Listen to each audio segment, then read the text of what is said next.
வணக்கம் மக்களே! இந்த வீடியோல நம்ம ஐடி அண்ட் ஃபார்மா இந்த 2 செக்டார் பங்குகள் பற்றியான அப்டேட் மட்டும் தான் டிஸ்கஸ் பண்ண போறோம். நம்ம ஐடி செக்டார் பற்றியான அப்டேட்ட பார்ப்போம் ஒன்னொன்னா. ஃபர்ஸ்ட்டு பார்த்தீங்கன்னா, இப்போ ஐடி செக்டார் ரொம்பவே வீழ்ச்சி அடைஞ்சிட்டு இருக்கு. வெறும் இந்தியால மட்டும் இல்ல. குளோபலாவே ஐடி ஸ்டாக்ஸ் பலதும் பார்த்தீங்கன்னா, ரொம்பவே வீக்கன் ஆயிருக்கு. தொடர்ந்து நல்ல செல் ஆஃப் ஏற்பட்டுட்டு இருக்கு. என்ன ரீசன் அப்படிங்கிறது நம்மளும் ஒரு 10 நாளா டிஸ்கஸ் பண்ணிட்டு தான் வந்துட்டு இருக்கோம். குறிப்பா ஏஐ தான் ஒரு மெயின் ரீசனா வந்து இருக்கு. டக்குன்னு பார்த்தீங்கன்னா ஒரு பூம்.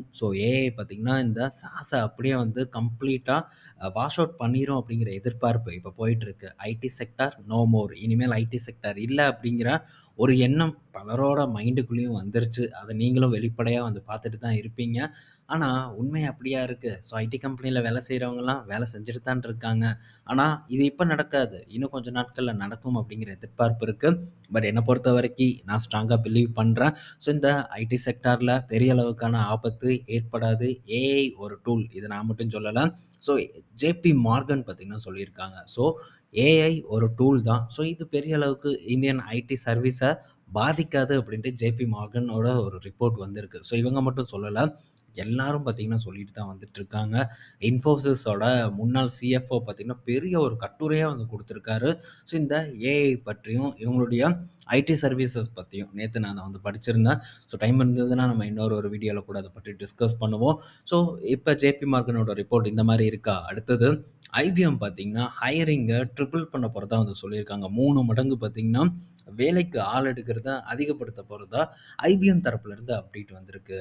ஸோ என்னதான் ஏஐ அது இதுன்னு வந்து சொன்னாலும் கூட, இன்னும் வந்து வேலை ஓடிட்டு தான் வந்துட்டுருக்கு. இந்த ஏஐ கண்டிப்பா பார்த்தீங்கன்னா, டைரக்ட்டா என்டர்பிரைசஸ் வந்து அடாப்ட் பண்ணி, இந்த சாஸ் நிறுவனங்கள வந்து ரீப்ளேஸ் பண்ணாது அப்படிங்கிறது என்னுடைய ஒரு எதிர்பார்ப்பு.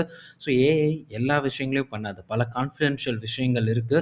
ஸோ பேங்க் அக்கவுண்ட்ஸ் இப்போ ஒரு வங்கிகள் நம்ம எடுத்துக்கிட்டா, இந்த சாஸ் கம்பெனிய ரீப்ளேஸ் பண்ணி எல்லாமே ஏஐ பண்ற மாரி இருந்ததுன்னா, ஃபுல்லா கம்ப்ளீட்டா பார்த்தீங்கன்னா பணம் புழங்குற இடம் இந்த வங்கிகள் எல்லாம். பலரோட அக்கவுண்ட் டீட்டெயில் இருக்கும். அதில ஏஐ ஏதாச்சும் ஒரு தவற பண்ணுச்சுன்னா, மிகப்பெரிய அளவுக்கான பிரச்சனைகள் எல்லாம் வந்து ஏற்படும். அதேமாரி ஹெல்த் கேர் விஷயத்திலும் பேஷண்ட்டோட இன்ஃபர்மேஷன் ரொம்பவே வந்து முக்கியம். அதையும் பார்த்தீங்கன்னா, லீக் பண்றதுக்கு, இல்ல லீக் ஆகுறதுக்கான வாய்ப்பு, ஹேக் ஆகுறதுக்கான சான்சஸ் இந்த மாரி நெறைய பிரச்சனைகள் வந்து இருக்கு.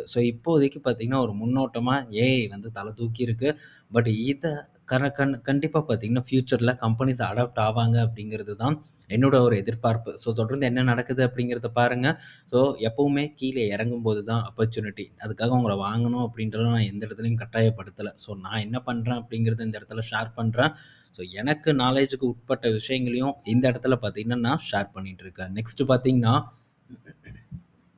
பலரும் பார்த்தீங்கன்னா, ரீட்டெயில் இன்வெஸ்டர் பெரிதும் விரும்பி முதலீடு பண்ணக்கூடிய ஒரு ஃபண்டுனா, அது பராக் பரேக்கோட ஃப்ளெக்ஸி கேப் ஃபண்டு. இந்த ஃபண்டுல வந்து ஜனவரி மாசம் டிசிஎஸ், ஐடிசி, ஹெச்எல் டெக் போன்ற பங்குகள வந்து அதிகப்படியா இன்வெஸ்ட்மென்ட் பண்ணியிருக்காங்க. குறிப்பா டிசிஎஸ் பார்த்தீங்கன்னா, அ கிட்டத்தட்ட அப்படியே டபுளா வந்து அவங்களுடைய ஸ்டேக்க வந்து இன்கிரீஸ் பண்ணியிருக்கிறதா டேட்டா வந்து குடுத்துருக்காங்க. 2% பார்த்தீங்கன்னா, டிசிஎஸ்ல அவங்களுடைய ஹோல்டிங்க இன்கிரீஸ் பண்ணியிருக்காங்க. இது டிசம்பர்ல 1.1% இருந்திருக்கு. ஹெச்எல் டெக்லயும் அதே தான் 2.6% இருந்து 3%க்கு வந்து உயர்த்தியிருக்காங்க அவங்களுடைய ஹோல்டிங்ஸ. இந்த மாரி எங்கெங்கெல்லாம் வந்து சரிவு ஏற்படுதோ, அந்த இடத்துல முதலீடு பண்ணக்கூடிய ஒரு இடமா தான் இந்த ஃப்ளெக்ஸி கேப் இருக்கு. அதனால தான் இந்த ஃப்ளெக்ஸி கேப்போட பெர்ஃபார்மன்ஸும் ஒரு பெட்டரான ஒரு பெர்ஃபார்மன்ஸா இப்ப வரைக்கும் வந்து இருந்துட்டு வந்துட்டுருக்கு. ஆனா, இண்டிவிஜுவல் ஸ்டாக் அப்படின்னு நம்ம எடுத்துக்கிட்டோம்னா, இந்த மாரி முதலீடு பண்றதுக்கு ரொம்பவே தயக்கம் வருது. ஐயோ! இன்னும் கொஞ்சம் இறங்கட்டும் வாங்கிக்கலாம். இன்னும் கீழ இறங்கட்டும் வாங்கிக்கலாம் அப்படிங்கிற ஒரு எண்ணம் பலருக்கும் வந்து இருந்துட்டுருக்கு. அதுக்கப்புறம் மேல ஏறிருச்சுன்னா, "ப்ரோ இப்ப வாங்கலாமா ப்ரோ? இப்ப வாங்கலாமா ப்ரோ?" அப்படின்ட்டு பலரும் வந்து கேட்பாங்க. நீங்க நெறைய இடத்துல கமெண்ட்ஸ வந்து பார்த்துருப்பீங்க. நான் கிட்டத்தட்ட சேனல் ஆரம்பிச்சதுலருந்து இப்ப வரைக்கும் எல்லா நண்பர்களோட கமெண்ட்டையும் வந்து படிச்சுட்டு தான் இருக்கேன். இப்ப சம்டைம்ஸ் வந்து ரிப்ளை பண்ணலனாலும் கூட, கமெண்ட்ஸ வந்து நான் படிக்கிறத மட்டும் நிறுத்தவே வந்து மாட்டேன். ஏன்னா, அது நமக்கு ரொம்பவே வந்து முக்கியம். மற்ற சேனல் நான் வீடியோ பார்த்தா கூட, ஏதோ ஒரு சேனல் ஸ்டாக் மார்க்கெட்டுன்னு இல்லாம, வேற எது நான் பார்த்தாலும் கமெண்ட் செக்ஷன படிக்கிறத ஒரு பழக்கமா தான் வச்சிருக்கேன். பலரும் பண்ணுவாங்க. பட் மைண்ட்ல அப்படியே நிக்க வைக்கிறது ரொம்ப முக்கியமான ஒண்ணு. மார்க்கெட்டோட மைண்ட் செட் எப்படி இருக்கு? மார்க்கெட்ல உள்ளவர்களோட மைண்ட் செட் எப்படி இருக்குங்கிறது நமக்கு இதன் மூலியமா ஈஸியா வந்து அண்டர்ஸ்டாண்ட் பண்ணிக்கலாம். ஸோ எல்லாரும் எப்படி எதிர்பார்க்குறாங்க, என்ன நினைக்கிறாங்கன்ட்டு. ஸோ புல் மார்க்கெட்ல ஒரு விதமான கமெண்ட்ஸ் இருக்கும். பேர் மார்க்கெட்ல ஒரு விதமான கமெண்ட்ஸ் இருக்கும். ஸோ இதெல்லாம் நம்ம பார்த்து கண்டிப்பா அதிலிருந்து சில படிப்பினைய வந்து கத்துக்கணும். ஸோ தொடர்ந்து வந்து பாருங்க. ஸோ ஒவ்வொரு மார்க்கெட்டுக்கும் ஒவ்வொரு விதமான பீப்பிள் வருவாங்க. புல் மார்க்கெட்ல ஒரு மாரி இருப்பாங்க. பேர் மார்க்கெட்ல ஒரு மாரி இருப்பாங்க. ஸோ இதெல்லாம் நமக்கு ஈஸியா அண்டர்ஸ்டாண்ட் பண்ணி, இந்தந்த காலத்தில இந்தந்த தவறுகள நம்ம பண்ணக்கூடாது அப்படிங்கிறத உணர்ந்துக்கலாம். ஸோ மியூச்சுவல் ஃபண்ட்ஸ் என்ன பண்ணுதுங்கிறத நீங்க பார்க்குறீங்க. ஸோ ரொம்ப ஒரு மிகைப்படுத்தி சொல்லக்கூடிய ஒரு விஷயத்த நம்ம அப்படியே ஏத்துக்க கூடாதுங்கிறது என்னுடைய ஒரு கருத்து. பட் இதில எதிர்கருத்து இருக்கலாம். ஒண்ணும் பிரச்சனை இல்ல. எதிர்கருத்து வரவேற்கப்படுகிறது. ஸோ இது ஜஸ்ட் வந்து என்னுடைய ஒரு டிசிஷன் மட்டும் தான். அடுத்தது இன்ஃபோசிஸ், விப்ரோ போன்ற பங்குகள் அமெரிக்கன் ஏடிஆர்ல பார்த்தீங்கன்னா, ஒரு ஏற்றத்த குடுத்திருக்கு. இன்ஃபோசிஸ் ஒரு 4%, விப்ரோ ஒரு 2% வரைக்கான ஏற்றம் லாஸ்ட் ட்ரேடிங் செஷன்ல வந்து ஏற்பட்டிருக்கு. அதாவது நேத்து ஏற்பட்டிருக்கு. பட் நிலைக்குமாங்கிறத வெயிட் பண்ணி வந்து பார்ப்போம். ஸோ ஆ என்னதான் வந்து இப்போதைக்கு கொஞ்ச நாள் அப்படி இப்படின்னு ப்ரெஷர் பண்ணுனாலும், லாங் டெர்ம்க்கு ஒரு பெஸ்ட் சாய்ஸா தான் ஐடி பங்குகள் நம்ம மார்க்கெட்ல இருந்துட்டு வந்துட்டுருக்கு.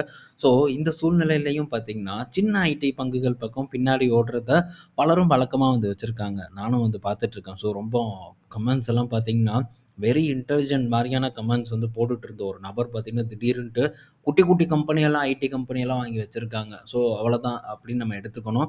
ஸோ ஏஐனால பெரிய பெரிய ஐடி நிறுவனங்களே பாதிக்கப்படும் அப்படின்ட்டு ஒரு பக்கம் கமெண்ட்ட போடுறது. இன்னொரு பக்கம் பார்த்தீங்கன்னா, குட்டி ஐடி நிறுவனங்கள வாங்கி வச்சுக்கிறது. ஸோ அவங்களுடைய கருத்துக்கு அவங்களே கான்ட்ராவா இருக்கிறத நம்ம ஈஸியா வந்து பார்க்க முடியுது. பட் ரொம்ப வந்து சின்ன கம்பெனிஸ் பக்கம் போறது, டவுன் சைட் ரிஸ்க் பார்த்தீங்கன்னா, அன்லிமிட்டட் அப்படிங்கிறத மைண்ட்ல வச்சுக்கோங்க. ஸோ அந்த இடத்துல இறக்கம் எது வரைக்கும் போகும்னு தெரியல. ப்ளூ சிப் கம்பெனிஸ்லயே என்ன வரைக்கும் நடக்கும்னு நமக்கு தெரியாத போது, சின்ன பங்குல போய் நம்ம முதலீடு பண்றது ரொம்பவே வந்து ரிஸ்க்கான ஒரு விஷயம் அப்படிங்கிறத நம்ம கண்டிப்பா புரிஞ்சுக்கணும். ஸோ நான் இப்போதைக்கு லார்ஜ் கேப் பக்கம் இருக்கேன். ஸோ எங்க இருக்கேன் அப்படிங்கிறதும் உங்களுக்கே வந்து தெரியும். ஸோ அடுத்தது பார்த்தீங்கன்னா, நம்ம ஃபார்மா செக்டார்க்குள்ள ஓடுவோம். அடுத்தது லூப்பினோட ரிசல்ட் வந்திருக்கு. எக்ஸலன்ட்டான ஒரு பெர்ஃபார்மன்ஸ லூப்பின் பார்த்தீங்கன்னா டெலிவர் பண்ணியிருக்காங்க. ஸோ குவார்டர் ஆன் குவார்டர்ல அவங்க ப்ராஃபிட் டிக்ளைன் ஆயிருக்கும். பட் ரீசன் அப்படின்னு நம்ம எடுத்துக்கிட்டா, ஏபிஐ பிசினஸோட பெர்ஃபார்மன்ஸ் வந்து கிட்டத்தட்ட 24% வரைக்கும் லூப்பின்க்கு வந்து குறைஞ்சிருக்கு. அதே மாரி ஸோ இந்த லேபர் காஸ்ட் இம்பேக்ட்டும் பார்த்தீங்கன்னா, லூப்பின்ல ஏற்பட்டிருக்கு. பட் ஓவரால் பெர்ஃபார்மன்ஸ் பார்த்தீங்கன்னா, லூப்பின்க்கு இந்த காலாண்டு ஒரு பெட்டரான ஒரு காலாண்டா இருக்கு. ஸோ வேல்யூவேஷன் அப்படியே தலைகீழா மாறிருச்சு. இப்போ அட்ராக்டிவான ஒரு இடத்துக்கு இதோட வேல்யூவேஷன் வந்துருச்சு. ஸோ ஸ்டாக்கோட பிரைஸும் பார்த்தீங்கன்னா, இப்ப இருக்கக்கூடிய சூழ்நிலையில பல முன்னணி ஃபார்மா நிறுவனங்கள் வந்து சரிவுல இருந்தாலும் கூட, லூப்பின் பார்த்தீங்கன்னா, தொடர்ந்து ஒரு உச்சத்த நோக்கி தான் வந்து போயிட்டுருக்கு. நல்ல ஒரு ஏற்றத்த குடுத்த ஒரு பங்கா லூப்பின் இருக்கு. பட் இது வந்து ஒரு பாட்டம்ல இருக்கும்போது ரொம்பவே பார்த்தீங்கன்னா, வேல்யூவேஷன் அதிகமா இருந்தது. ஆனா இப்போ அட்ராக்டிவான வேல்யூவேஷனுக்கு மாறிருச்சு. பட் நம்ம பாட்டம்ல இருக்கும்போது வேல்யூவேஷன் அதிகமா இருந்தாலும், ஸோ அந்த டைம்ல இதுல ஏதாச்சும் ஒரு சான்ஸ் இருக்கா? ஆப்பர்ச்சுனிட்டி இருக்கா? அப்படிங்கிறத நம்ம எக்ஸ்ப்ளோர் பண்ணியிருக்கணும். பட் நம்ம இதெல்லாம் பெருசா வந்து ஃபாலோ பண்ணாத ஒரு பங்கா தான் வந்து இருக்கு. யுஎஸ் பிசினஸ்ல கலக்கிட்டு வந்துட்டு இருக்காங்க லூபின். ஸோ அதோட விளைவு தான் இப்போ இந்த அளவுக்கான ஒரு பெர்ஃபார்மன்ஸ் வந்து இந்த லூபின்ல வந்து ஏற்பட்டிருக்கு. ஸோ ஓவராலா குட் பெர்ஃபார்மன்ஸ குடுத்துருக்காங்க. யுஎஸ்ல பல கம்பெனிஸும் ஸ்ட்ரகிள் ஆன இந்த தருணத்தில லூபினோட பெர்ஃபார்மன்ஸ் ஒரு பெட்டர் பெர்ஃபார்மன்ஸா வந்து இருக்கு. கீ மார்க்கெட் மற்ற வளரும் நாடுகள்லயும் நல்ல ஒரு பெர்ஃபார்மன்ஸ பார்த்தீங்கன்னா, லூபின் டெலிவர் பண்ணியிருக்காங்க இந்த காலாண்டுல. அடுத்தது நாட்கோ ஃபார்மா கிட்ட இருந்த அப்டேட்டு. ஸோ நாட்கோ ஃபார்மா அடுத்த மாசம் இந்த ஜெனரிக் செமக்ளூரைட வந்து இந்தியால லான்ச் பண்றதுக்கான அப்ரூவல் வந்து கிடைச்சிருச்சு. ஸோ அடுத்த மாசம் பார்த்தீங்கன்னா, இவங்க லான்ச் பண்ண ஆரம்பிச்சுருவாங்க. போட்டிக்குள்ள இறங்குவாங்க. என்ன விலைக்கு லான்ச் பண்றாங்கங்கிறத நம்ம வெயிட் பண்ணி வந்து பார்ப்போம். அடுத்தது நோவோ நார்டிஸ்க். ஸோ இப்போ இவனுங்களோட ஒரு இதே பார்த்தீங்கன்னா, நமக்கு குழப்பமா இருக்கும். ஃபர்ஸ்ட்டு இந்த வைட்டாஸ் ட்ரக்குக்குள்ள நோவோ நார்டிஸ்க் தான் அடியெடுத்து வச்சாங்க. வரும்போது பார்த்தீங்கன்னா, டேப்லெட்ட வந்து குடுத்தாங்க. அதுக்கப்புறம் ஸோ இவங்களே பார்த்தீங்கன்னா, அந்த டேப்லெட் ப்ராடக்ட்ட கில் பண்ணி இன்ஜெக்ஷன வந்து கொண்டு வந்தாங்க. ஸோ அது பார்த்தீங்கனாலே பென் மாரி இருக்கும். அத வந்து கொண்டு வந்தாங்க. இப்போ இவனே என்ன பண்றான்னா, திரும்ப பென்ல இருந்து டேப்லெட்டுக்கு வந்து ஸ்விட்ச் ஓவர் ஆகுறாங்க. ஸோ என்னடா நீங்களே உங்க இஷ்டத்துக்கு என்னென்னமோ பண்ணிட்டு இருக்கீங்க அப்படின்னு தான் நமக்கு வந்து தோணுது. ஸோ ஃபர்ஸ்ட்டு டேப்லெட், அதுக்கப்புறம் வந்து ஒரு அட்வான்ஸ்டு டேப்லெட் கொண்டு வந்தா பரவால்ல. இன்ஜெக்ஷன கொண்டு வந்துட்டு இப்ப திரும்ப பார்த்தீங்கன்னா, டேப்லெட்குள்ள போறாங்க.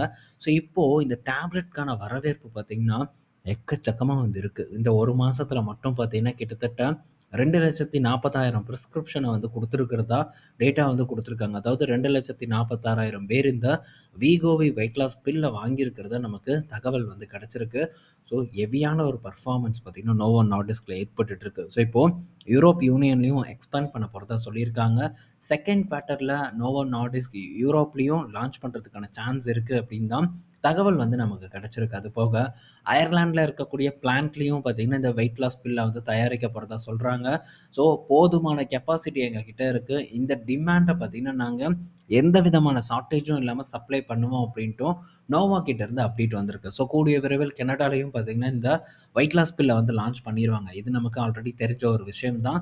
ஸோ இந்த வெயிட் லாஸ் பில் அகைன் பார்த்தீங்கன்னா, ஒரு பெட்டர் பெர்ஃபார்மன்ஸ வந்து நோவாக்கு குடுக்குங்கிற ஒரு எதிர்பார்ப்பு பெரிய அளவுக்கு வந்து எனக்கு இருக்கு. அதே சமயத்தில எல்லி லில்லியும் பார்த்தீங்கன்னா, தயாரா இருக்காங்களே! அவங்களும் வந்து வந்துருவாங்களேன்ட்டு ஒரு தயக்கம் இருக்கலாம். ஆனா ஸோ, இப்ப இந்த வெயிட் லாஸ் பில்லுல பொறுத்தவரைக்கும் அதிகப்படியான ஒரு வெயிட் லாஸ் வந்து நோவோ நார்டிஸ்க் தான் வந்து குடுக்குது. ஸோ, இதில 25 எம்ஜி நம்ம இப்ப ஹையர் டோசேஜ பத்தி டிஸ்கஸ் பண்றோம்.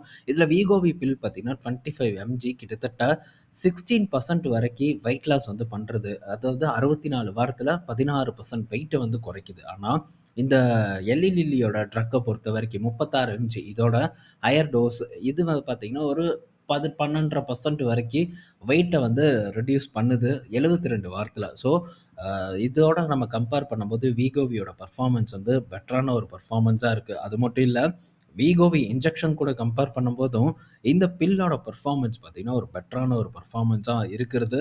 வீகோவியோட பில் பொறுத்தவரைக்கும் ஒரு பெரிய பாசிட்டிவான ஒரு நியூஸா வந்து இருக்கு.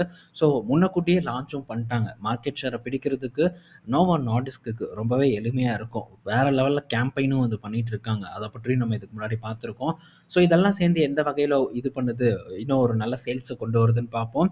அது மட்டும் இல்லாம இந்த வெயிட் லாஸ் பில் வாங்கக்கூடிய பேஷண்ட்ஸ் பார்த்தீங்கன்னா, யாரும் இன்சூரன்ஸ் வழியா வாங்குறது இல்ல. ஸோ, செல்ஃப் பே தான் வந்து பண்றாங்க. 10ல ஒருத்தர் மட்டும் தான் இன்சூரன்ஸ் வழியில வாங்குறாங்க. இதே நீங்க இன்சூரன்ஸ் வழியில வாங்குனா வெறும் $25 பே பண்ணா போதும். ஆனா, அதுவும் பேலன்ஸ் இன்சூரன்ஸ் பே பண்ணணும். ஆனா, மோஸ்ட்லி எல்லாரும் பார்த்தீங்கன்னா, ஃபுல் அமௌண்ட் $150 குடுத்து தான் வந்து வாங்குறாங்க. இதே ஹையர் டோஸ் போம்போது $199க்கு இவங்க பிரைஸ் பண்றாங்க. ஸோ, ஒரு நல்ல பெர்ஃபார்மன்ஸ், நல்ல சேல்ஸ் அதிகப்படியான நபர்கள் பார்த்தீங்கன்னா, இந்த வெயிட் லாஸ் மாத்திரைய வாங்குறதுக்கான வாய்ப்பு இருக்கு. அதே சமயத்தில இந்த இன்ஜெக்ஷனோட சேல்ஸும் வந்து டிக்ளைன் ஆறதுக்கான வாய்ப்பு அதிகமா இருக்கு. ஏன்னா, ஸோ இன்ஜெக்ஷன் பொறுத்தவரைக்கும் ஒரு $350 $400 கிட்ட வருது. அது கூட கம்பேர் பண்ணும்போது இதே பெட்டரா இருக்கு. மாத்திரை வடிவத்தில உட்கொள்வது ரொம்பவும் எளிதான ஒரு செயல். அதனால இது பக்கம் திரும்புறதுக்கான சான்ஸ் இருக்கு. ஸோ பல விஷயங்கள் இந்த இடத்துல நம்ம டிஸ்கஸ் பண்ணிட்டு இருக்கோம். ஜஸ்ட் வந்து வெயிட் லாஸ் பில் லான்ச் பண்ணாங்க. இவ்வளோ பிரிஸ்கிரிப்ஷன் போயிருக்குங்கிறத மட்டும் நம்ம இந்த இடத்துல டிஸ்கஸ் பண்ணல. ஸோ கம்ப்ளீட்டா என்னென்ன விஷயங்கள் பாசிட்டிவா இருக்கு, நெகட்டிவா இருக்கு. ஸோ ஏதாச்சும் பாதிப்பு ஏற்படுமா? ஃபியூச்சர்ல என்ன நடக்கலாம்ங்கிறத பற்றி நம்ம டிஸ்கஸ் பண்ணியிருக்கோம். ஸோ இது வந்து யூஸ்ஃபுல்லா இருக்கும்னு நான் நினைக்கிறேன். இப்பவும் பார்த்தீங்கன்னா, நோவால ஆப்பர்ச்சுனிட்டி இருக்கு. ப்ரீவியஸாவும் வந்து ஆப்பர்ச்சுனிட்டி கிடைச்சது. ஸோ நான் பார்த்தீங்கன்னா, அத பெட்டரா வந்து யூஸ் பண்ணியிருக்கேன். ஸோ நீங்களும் ஒரு நல்ல ஒரு முடிவெடுங்க. அனாலிசிஸ் பண்ணுங்க. நான் சொன்னேன் அப்படிங்கிறதுக்காக ஒரு ஹைப்ப ஏத்திட்டேன் அப்படிங்கிறதுக்காக, ஸோ இந்த மாரி எல்லாம் போய் எதுவும் வாங்கிராதீங்க. ஸோ இது ஜஸ்ட் பார்த்தீங்கன்னா, இந்த நிறுவனத்தில என்ன நடக்குதுங்கிறத உங்க கூட ஷேர் பண்ணணும் அப்படிங்கிறது தான் என்னுடைய ஒரு நோக்கம். அத நான் வெற்றிகரமா வந்து பண்ணிட்டேன். ஸோ நீங்க டிசிஷன் எடுக்கணும்னா, அது உங்களுடைய ஓன் டிசிஷனா வந்து இருக்கணும். ஸோ இத பேஸ் பண்ணி எந்த ஒரு டிசிஷனும் எடுக்காதீங்க. அனாலிசிஸ் பண்ணிட்டு அதுக்கப்புறமா ஒரு முடிவு எடுங்க. ஸோ இந்த வீடியோல நம்ம பல இன்ஃபர்மேஷன் பார்த்திருப்போம். பயனுள்ளதா இருக்கும்னு நான் நினைக்கிறேன். ஈவினிங் நம்ம இன்னொரு வீடியோல மீட் பண்ணுவோம். பாய் மக்களே!